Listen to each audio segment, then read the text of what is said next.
For this project, I chose to focus on trauma-informed counseling for adults healing from abuse, with special attention to survivors whose trauma was intensified by spiritual abuse or by religious coercive control. Something I describe as like spiritual gaslighting, sacred shame even.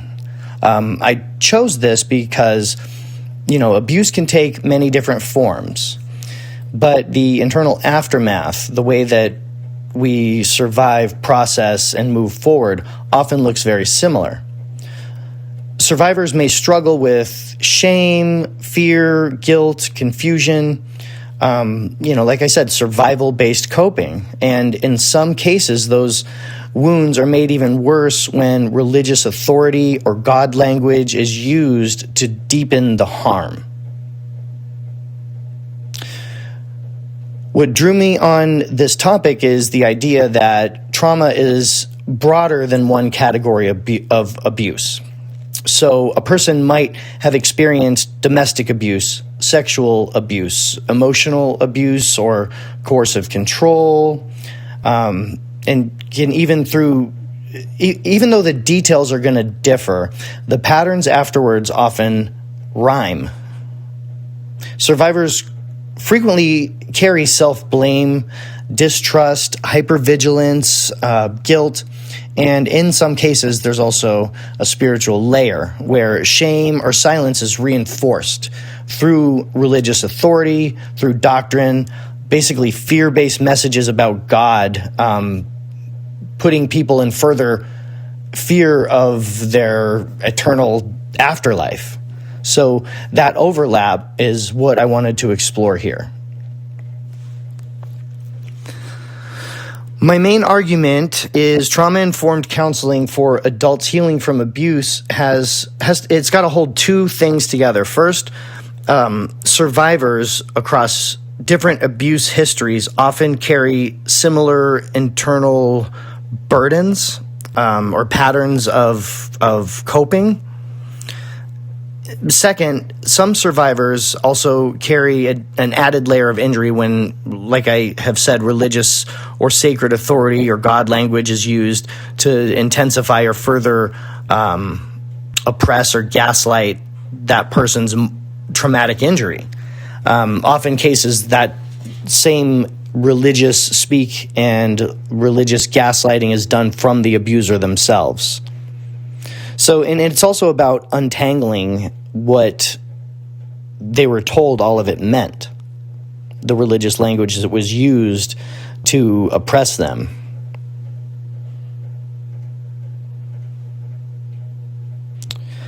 The trauma-informed approach matters because it begins with safety, collaboration, and just respect for the survivor's agency. It doesn't assume any moral failure or shame. It assumes that many trauma responses make sense in light of what a person has survived. That matters a lot because when we heal, healing doesn't happen well in an environment that feels shame, feels controlled, or dismissed. So trauma-informed care is not about just the actual academic or counseling techniques. It's the posture of the counselor, the spiritual posture, if you will, that these type of religious oppressive traumas are also holding that person back from healing. Mary's article, this is the first one I picked, and it was helpful because it models like a humanistic and trauma-informed counseling stance. Not to mention it was the most recent one I can find from just this year. So what it is, it's the case study emphasizes collaboration, cultural responsiveness, self-determination, and relational safety. So what I took from that is that survivors need to be met with dignity, patience. Before anything deeper can happen, there has to be mutual respect, dignity, and endless patience. Because, even though the article itself isn't specifically about group counseling or even spiritual abuse, this thing gives a strong example of the kind of trauma-informed stance that should shape a group counseling environment. Fernandez, this article was especially helpful for me for defining and redefining spiritual abuse. This article focuses on the misuse of spiritual power, coercion, secrecy, obedience demands, the institutional responsibility. One of the strongest points in this article is that victims are not guilty of what they suffered. So that matters because survivors almost always carry false guilt. And these institutions, these churches, and other religious institutions, even a parental authority that's speaking on behalf of God, so to speak, often protect themselves by shifting responsibility onto the person who was harmed. So, and that's what this article helped give me a strong language for that, to emphasize and really expand. I wanted to make a difference that religious abuse is not necessarily just focused on the religious aspect of it, more as it's an added component to oppression that accompanies any type of abuse, oftentimes. So,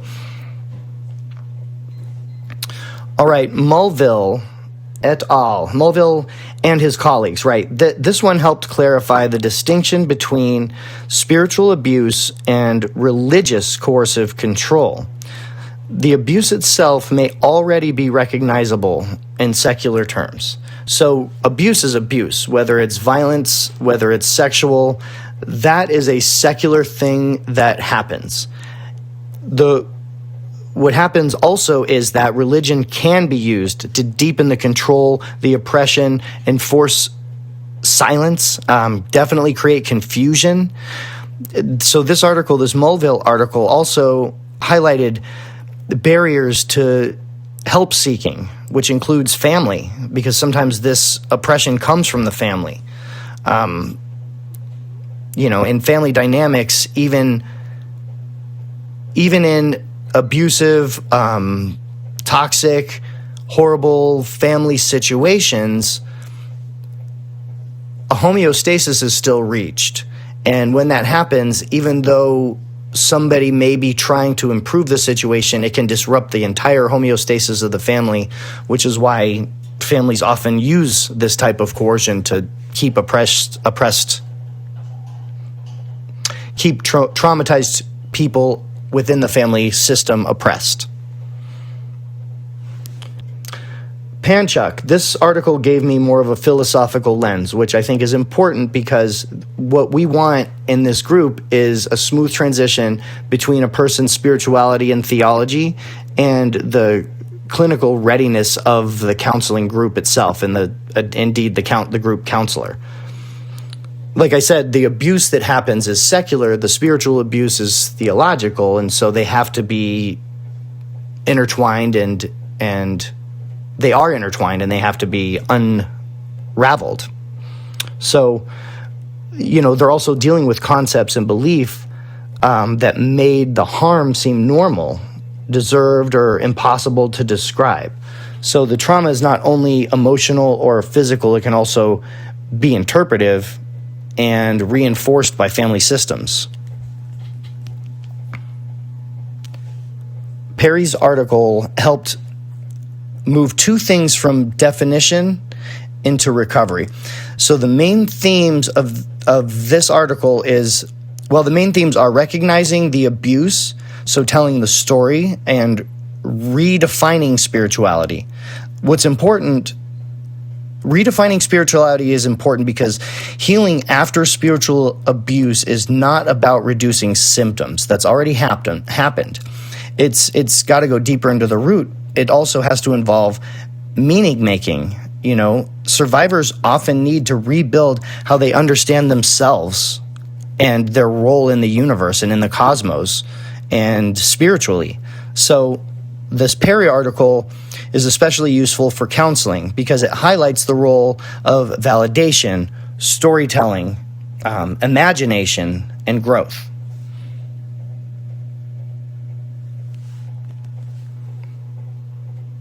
So the themes across these articles, you'll see a lot of repetition.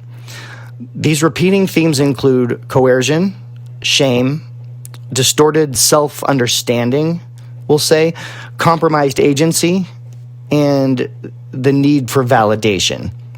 Another major theme was that healing often involves recognition, imagination, storytelling, rebuilding trust, and rebuilding a person's existential foundation, where they fall within the cosmos and the universe and life and death. And taken together, all of this literature suggests that different trauma histories can produce similar internal burdens. For survivors whose trauma was spiritually intensified, those burdens may include a fear of God, a moral confusion, a rejection of God, or a shame tied to any sacred language at all. These ideas matter for group counseling because groups can help survivors recognize shared patterns across different experiences, even when the details of the abuse differ. Again, there's different forms of abuse, and that each has its own separate way that people cope with it, but the patterns of survival of an abusive situation, of an abusive childhood, those often repeat. And that's what we're seeing here within all of this literature. So the group members may recognize the same shame, fear, guilt, self-doubt in each other. And that kind of recognition can reduce isolation, and it'll help people stop seeing their own trauma responses as a personal failure. It's a survival adaptation. So for survivors carrying a spiritual layer, the group can also become a place where they finally hear someone else name the same dynamics of silence, coercion, of sacred shame. I call it religious gaslighting.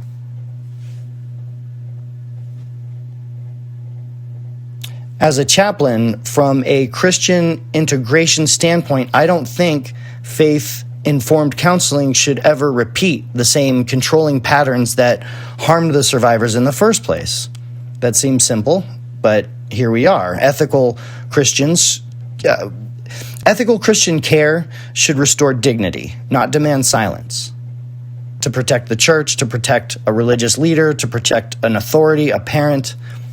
It should support truth-telling, not protect institutions not to protect institutions, period, and not at the expense of people. So spiritually sensitive care does not mean forcing religious language into counseling at all. It means recognizing that some survivors may need some help untangling harmful ideas about God, guilt, obedience, and suffering that were forced upon them in a way that was disingenuous, literally using God's name in vain, using God's name to enforce a personal self-agenda. And that's what happens when people use religious coercion to further oppress the abused. So in conclusion, the literature as a whole that I have chosen here suggests that trauma-informed counseling for adults healing from abuse should address both general trauma patterns, no matter what type of abuse, and in many cases, an added spiritual layer. Abuse varies in form, but the internal aftermath, the adaptations that we make in order to survive, often include shame, guilt, fear, and disconnection. And these adaptations, when we're out of these extreme environments, come into conflict with reality and make people have a harder time at life. And for some of these survivors, those wounds were definitely intensified by all of this stuff. And because of that, trauma-informed counseling should be collaborative. It should always be safe and spiritually sensitive without becoming spiritually controlling. It's not a church environment. It's a way to talk in a secular, real way about your spiritual life and your existential dread and things like that. And these are the 5 sources